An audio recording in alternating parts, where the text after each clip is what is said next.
Sahabat TV Asuransi, Assalamualaikum warahmatullahi wabarakatuh. Ketemu lagi dengan saya, Edi Santoso, Wakil Pemimpin Redaksi Media Asuransi.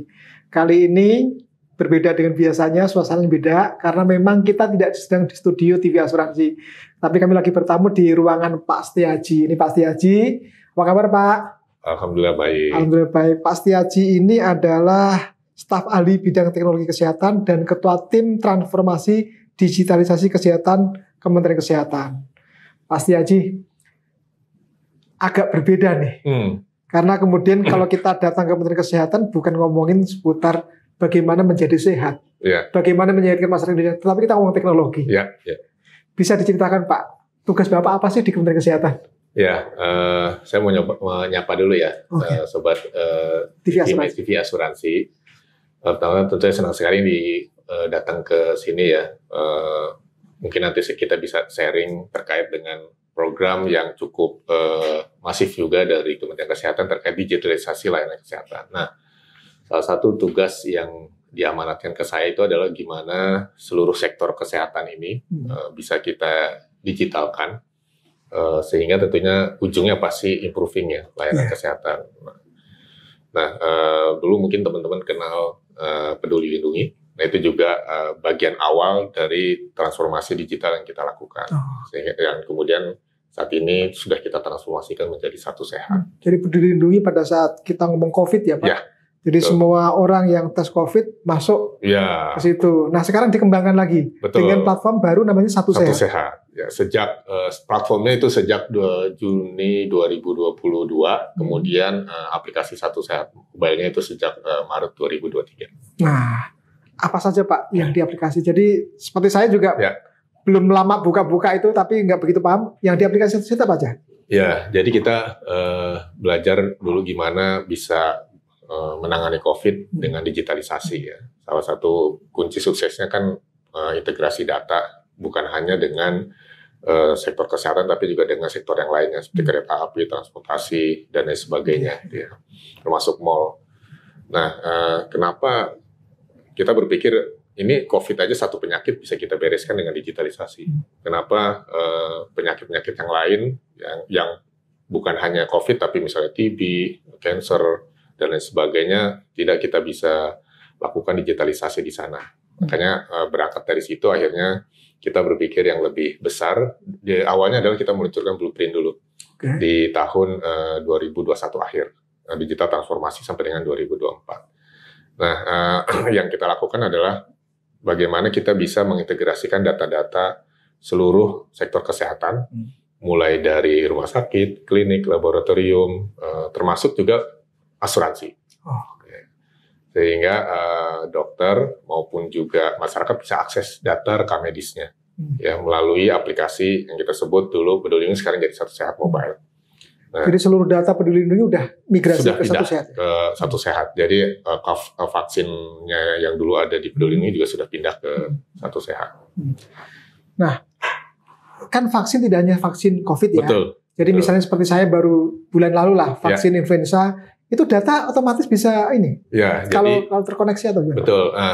Salah satu yang fokus di kita selain COVID juga kemarin misalnya orang pergi haji meningitis, nah itu juga masuk ke karena termasuk anak-anak imunisasi yang 14 imunisasi juga masuk ke situ semua. Dulu kan kalau ditanya pernah vaksin polio campak nggak, masih ingat nggak? Masih ingat sih, cuma tapi nggak ada ininya ya. Nggak ada bukti apa-apa, nggak ada catatannya. Nah itu sekarang ada di sana. Ada di sana semua. Ya, jadi secara historis itu semua data rekam medis kita ada di dalam Satu Sehat mobile. Termasuk kalau misalnya tes ini laboratorium. Betul. Karena kita terhubung dengan laboratorium dan kemudian juga rumah sakit, vaskes, bahkan dokter praktek mandiri juga masuk ke sistem semua. ini. Ya. Jadi jangan orang yang misalnya dalam waktu 2 tahun belum pernah ke rumah sakit karena memang sehat-sehat saja, jangan berpikir datanya nggak ada. Datanya itu ada karena memang rekor dari dulu dikumpulkan dari tahun. Ya, ada yang mulai memang 2022, ada yang memang baru 2023. Ya.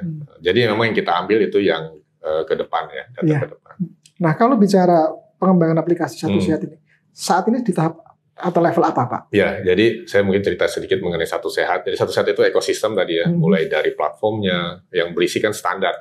Standar kode obat, standar untuk pembiayaan, terus kemudian Nah, yang satu set mobile ini adalah yang dipegang oleh masyarakat. Ya, yang di gadget ya? Ya, agar mereka bisa akses riwayat rekam medisnya, termasuk juga sekarang kan ada cek kesehatan gratis. Ya. Selain mendaftar juga hasilnya itu ada di sana. Dan kemudian ada juga yang untuk rumah sakit, ada RME, rekam medis elektronik, itu kan sumber datanya dari sana. Dari sana juga? Iya, sumber data dari sana, kemudian diakses oleh masyarakat. Dan kemudian ada juga yang satu sehat untuk urusannya melatih dokter agar sesuai dengan kompetensinya, termasuk perpanjangan izin dokter, dan satu lagi yang urusannya mengenai data, ya. Sehingga data-data tadi dari hasil integrasi tadi digunakan untuk meningkatkan layanan kesehatan. Nah, sudah selesai atau belum? Belum. Jadi kalau sampai dengan 2024 itu sudah selesai dengan sesuai dengan tahapannya. Jadi tahapan kita itu setelah kita meluncurkan platform Satu Sehat. Kemudian tahap berikutnya kan mulai mengintegrasikan semua tadi. Ya, semua rumah sakit. Fasilitas kesehatan. Betul, fasilitas kesehatan seperti rumah sakit 3.200, kemudian puskesmas ada 10.000, ya. Jadi total itu kurang lebih 60.000 lah. Yang terintegrasi. Nah, yang terintegrasi baru 40.000. Nah, sisanya kemana? Ya, ada seperti praktek mandiri itu memang belum kita terlalu kejar. Jadi kita kejar yang besar-besar dulu seperti rumah sakit, klinik, termasuk puskesmas. Dan kemudian laboratorium ya yang besar-besar juga sudah masuk ke sistem kita. Jadi kalau dibilang tahapannya sampai mana, ya tahapan untuk mengintegrasikannya sudah standarnya sudah, platformnya sudah, terus integrasinya juga sudah terjadi. Yang tahap berikutnya di blueprint kita sampai dengan 2029 adalah bagaimana memanfaatkan data tadi ya untuk bisa digunakan untuk sektor ataupun yang tidak langsung berkaitan dengan Kementerian Kesehatan gitu ya. Misalnya kemarin kita kerjasama juga dengan BMKG untuk climate. Terus kemudian sekarang juga inisiasi bersama asuransi ya, agar klaimnya itu bisa menggunakan sistem digital, termasuk juga private dan kemudian pemerintah seperti BPJS. Nah ini tahapan yang sedang kita lanjutkan untuk berikutnya. Termasuk berikutnya lagi adalah kan penyakit ini bukan hanya timbulnya dari antar manusia, tapi dari hewan, dari tumbuhan, dari lingkungan. Nah, itu yang kita sebut namanya One Health, itu juga akan kita masuk ke sana. Termasuk juga bagaimana memanfaatkan AI. Ya. Itu tahap berikutnya? Ya, itu yang saat ini sedang jalan. Sedang jalan. Beberapa use case sudah kita lakukan. Nah, Pak, bagi masyarakat tadi kan ada aplikasi ya, Satu Sehat Mobile. Bagi masyarakat, datanya yang bisa diakses semua data dia? Ya. Sepanjang si rumah sakitnya menginput semuanya itu harusnya ada di situ.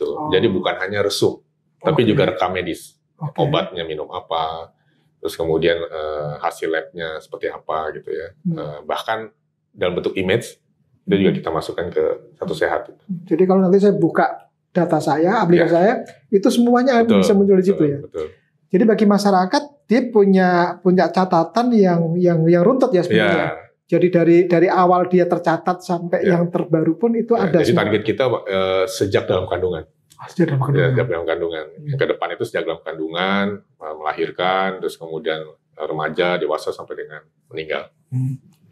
Data ini oleh masyarakat tentu bisa dipakai ketika dia pindah layanan fasilitas layanan kesehatan ya. Iya, jadi dulu kan isunya data saya nggak bisa diakses oleh rumah sakit yang berbeda. Dengan adanya interoperability dan integrasi tadi, dokter bisa akses data si pasiennya, sehingga nggak lagi ada pertanyaan, punya alergi obat nggak, punya riwayat jantung nggak, itu kan pasti selalu ditanya kan? Selalu ditanya, betul. Iya, lagi minum obat apa gitu ya, tinggal lihat aja di rekam medis elektroniknya gitu ya. Jadi misalnya ada seseorang yang datang ke sebuah rumah sakit dengan keluhan tertentu, kemudian si dokternya akan bisa akses data dengan dia. Persetujuan si pasiennya. Jadi ada concern. Jadi dari fasilitas manapun selama istilahnya terintegrasi dengan itu akan langsung ketahuan dokter, langsung tahu semua. Betul. Jadi kalau itu dulu kan hanya satu di rumah sakit ya.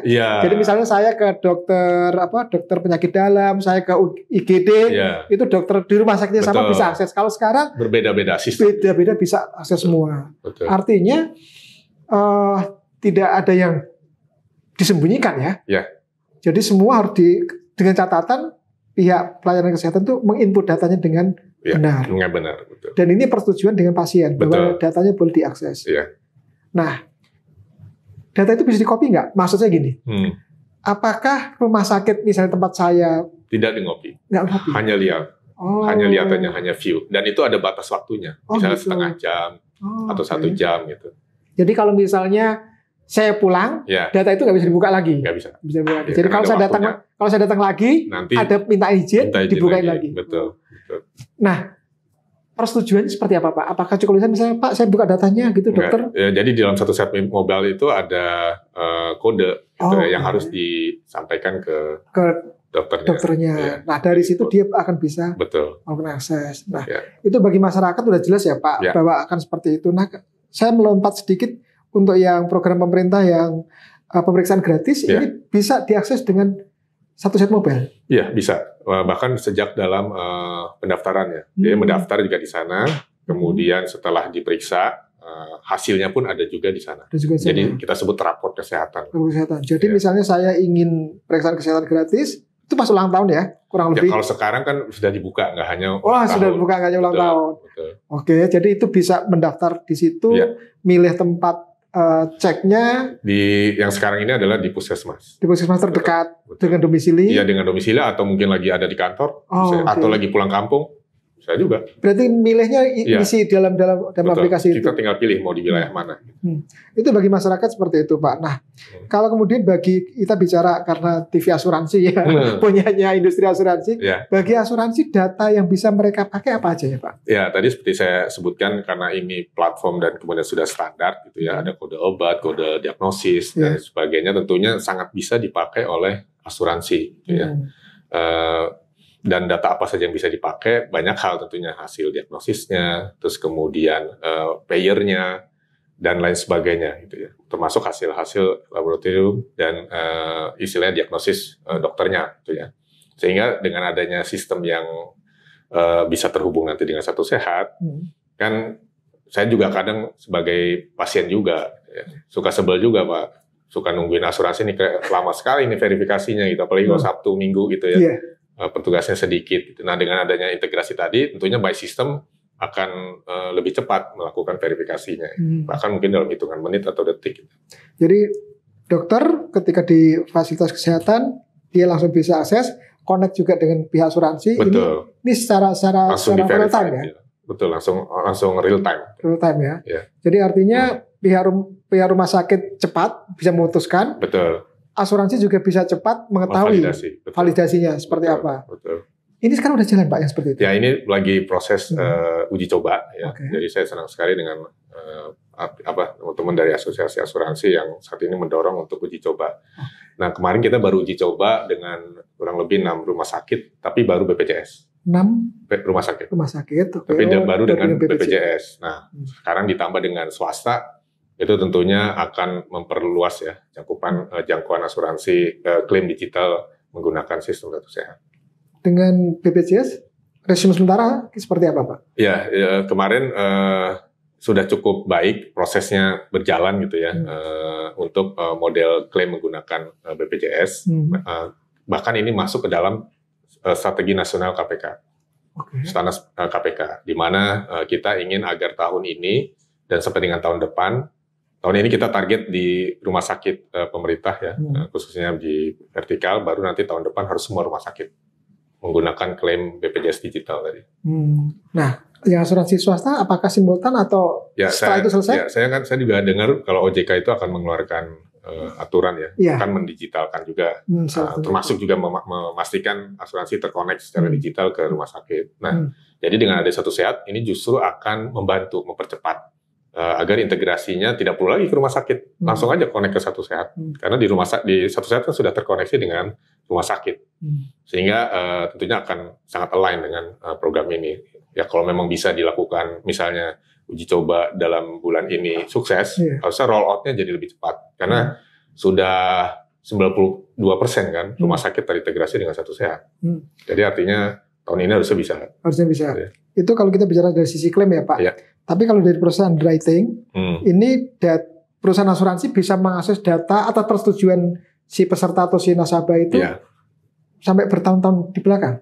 Atau ada batasan? Ya biasanya kan pada waktu mau mendaftar asuransi kan ada consent kan. Tentunya juga dengan consentnya si pasien pasti bisa akses data si pasien tadi. Gitu ya. Ya mirip seperti kalau di bank kan ada cek kesehatan keuangannya. Nah ini kan juga bisa cek kesehatan individunya, sehingga nantinya penentuan premi pun juga bisa dilakukan di sini. Gitu. Jadi karena sebenarnya gini, kalau data itu hanya misalnya kalau zaman dulu ya, mungkin sekarang masih berlaku ngisi formulir itu kan, itu pertama bisa bohong. Betul. Yang kedua juga mungkin saya ingatnya cuma 2 tahun terakhir, padahal asuransi perlu waktu data 3 tahun atau 4 tahun. Dengan Satu Sehat ini mereka bisa melakukan itu semua. Berarti akses rekornya itu ketahuan semua. Artinya itu kalau yang dimaksud OJK adalah mengendalikan klaim asuransi kesehatan itu, ini bisa dimulai dari ketika peserta mendaftar. Proses underwriting ini sudah jelas. Betul. Bisa ke sana. Nah, saya ingin tahu, sudah ngobrol dengan berapa perusahaan asuransi dan mereka apa yang mereka inginkan, Pak? Ya, tentunya. Atau dengan asosiasi? Nah, dengan asosiasi tentunya kan ada banyak hal ya permasalahan, mulai dari nggak efisiennya gitu ya, terus kemudian banyak fraud, terus kemudian juga sisi efisien itu dari sisi pembiayaan asuransi maupun juga prosedur tadi yang saya sebut lama, validasi dan lain sebagainya. Nah, pembicaraan dengan mereka adalah pertama yang menjadi triggernya itu tadi yang OJK tadi kan, mensarankan untuk integrasi kan. Ya, mereka akhirnya berdiskusi dengan kita punya Satu Sehat, kenapa nggak lewat Satu Sehat? Sehingga mempercepat tadi kan, membantu percepatan untuk integrasi tadi. Nah, yang berikutnya juga banyak diskusi lain, seperti tadi misalnya klaim sistem, terus kemudian juga bahkan model yang top up ya, itu juga akan kita lakukan. Tapi memang prosesnya bertahap. Kita mungkin mulai dari yang rawat jalan dulu, kemudian nanti masuk ke rawat inap, karena agak complicated ya rawat inap.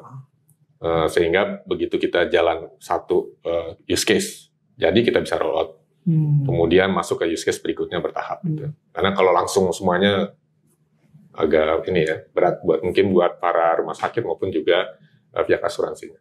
Karena pihak rumah sakit juga harus comply ya Pak? Betul, comply. Karena kan misalnya bicara mengenai rawat inap kan, rawat jalan, ya kan ada diagnosisnya, terus kemudian obatnya dikirim nggak? Karena beberapa rumah sakit belum kirim obat data ke kita. Terus kemudian ada juga yang baru kirim sampai data obat, tapi data labnya nggak dikirim. Bahkan sampai yang image ya. Nah ini juga hal-hal yang masih kita address supaya mereka bisa kirim. Intinya kalau dengan asuransinya mendorong, tentunya rumah sakit juga akan peduli untuk mengirim data, karena kan kepentingannya untuk revenue mereka kan.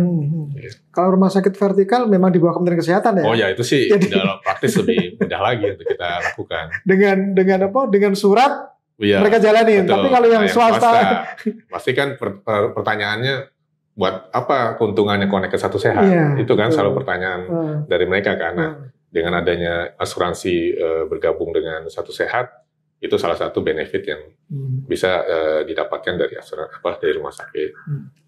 Kesulitan terbesar apa Pak untuk mewujudkan Satu Sehat seperti yang diinginkan ini? Ya, kesulitannya tentunya ya kalau di daerah-daerah yang remote area pasti urusannya internet ya, akses gitu ya.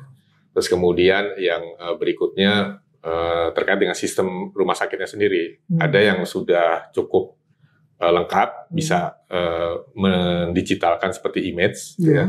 Tapi ada juga yang masih struggle karena banyak alat-alat yang masih lama gitu ya, nggak digital. Misalnya image X-ray-nya masih di print dalam bentuk foto itu. Nah itu kan berarti harus convert ke digital. Nah kemudian sisi yang lain pertama adalah berkaitan dengan karena sistem mereka dibangun sebelum ada Satu Sehat kan mereka menggunakan kode-kode sendiri, kode obatnya X, B dan lain sebagainya, itu mereka harus mapping ke kode kita. Sebenarnya mappingnya sekali.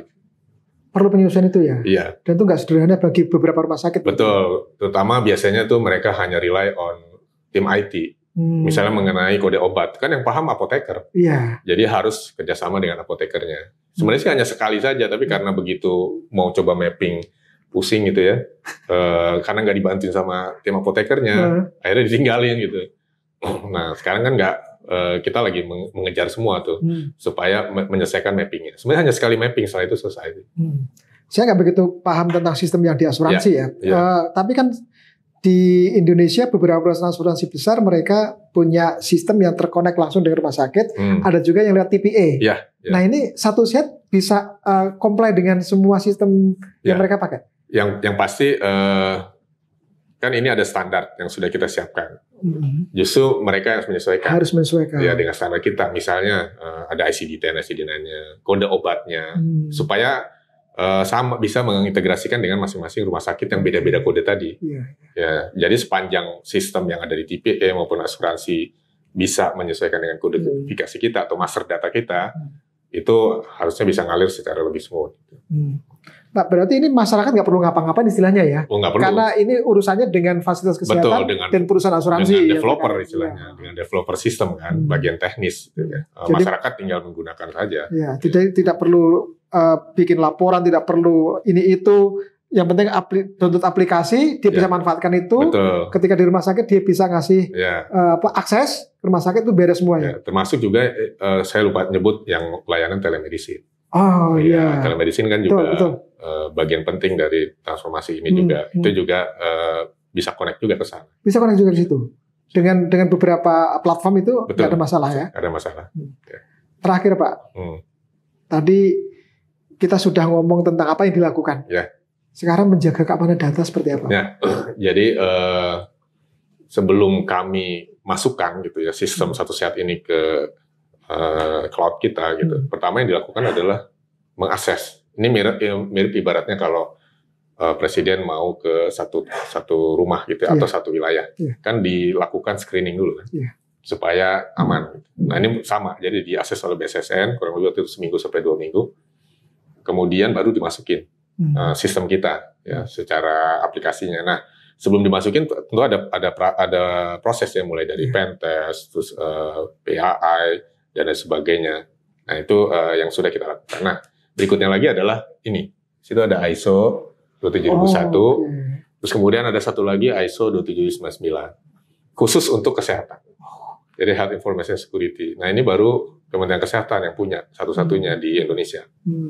Nah, jadi itu adalah beberapa hal yang kita lakukan. Jadi kita sangat concern sekali untuk memastikan keamanan dan perlindungan data tadi ya. Seperti tadi memastikan concern dan lain sebagainya. Nah, yang berikutnya kita juga akan siapkan di Satu Sehat Mobile.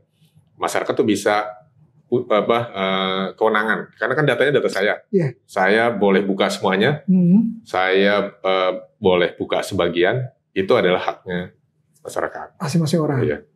Nanti akan ada pilihan seperti itu. Iya, ada di sana. Kalau sekarang belum. Sekarang belum. Ya.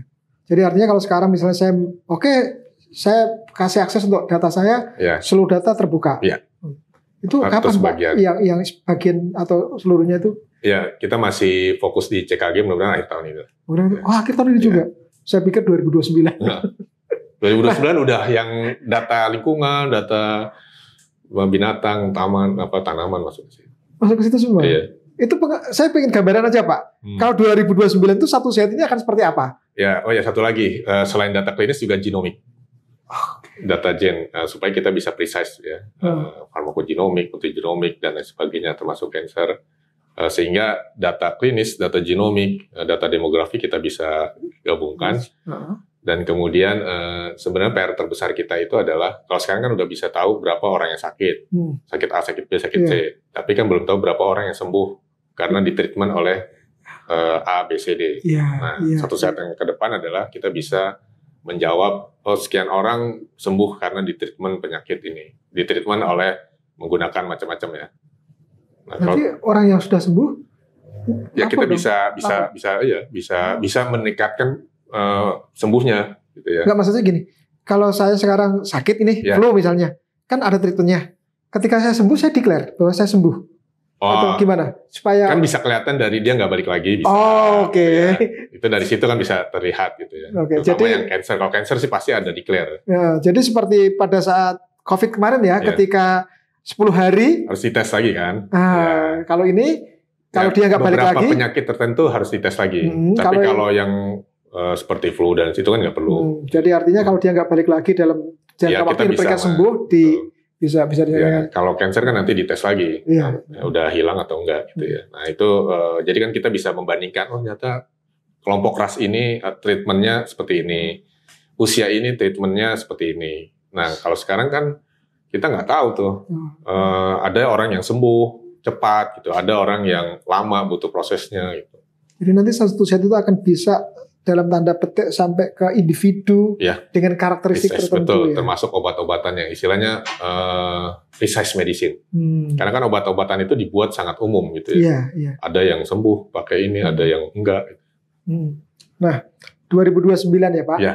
Itu nanti berarti bukan hanya data tentang kesehatan seseorang, tetapi semua yang Bapak sampaikan tadi, lingkungan, hewan segala macam, itu akan muncul. Nah, ini nanti manfaatnya apa Pak bagi masyarakat? Pertama kan bahwa penyakit itu kan timbul dari pertukaran gitu ya. Penyakit yang baru seperti COVID itu kan juga perpindahan dari hewan ataupun nanti tanaman dan lain sebagainya ke individu. Nah, kesulitan kita kan mengidentifikasi, gitu ya. Apalagi kan kita ini sebagai negara yang banyak orang masuk, ya. Bahkan di antar daerah aja banyak yang berpindah.